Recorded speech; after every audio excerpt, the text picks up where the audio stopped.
La Russie est au cœur des discussions internationales. À quelques heures de la rencontre des dirigeants des pays dans le cadre des Nations Unies, la question du conflit syrien divise l'opinion internationale. Vladimir Poutine soutient militairement le régime de Bachar al-Assad, une décision fortement contestée par Barack Obama. Les deux présidents vont se rencontrer en fin de journée pour tenter de trouver un terrain d'entente. Nos présidents vont se réunir. Ceci est le début d'un véritable effort pour voir s'il y a un moyen de dénouer les conflits, mais aussi de trouver un moyen d'avancer qui sera efficace pour maintenir une Syrie unie et laïque, une Syrie qui peut être en paix et stable à nouveau, sans troupes étrangères présentes, et cela, c'est notre espoir.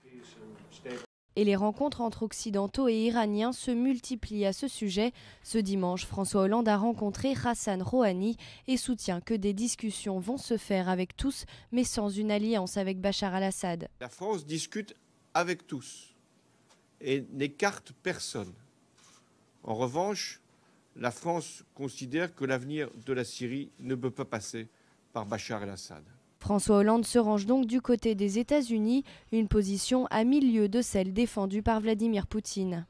Il n'y a qu'une armée légitime, l'armée du président syrien Bachar el-Assad, et selon l'interprétation de certains de nos partenaires internationaux, il serait confronté à une opposition.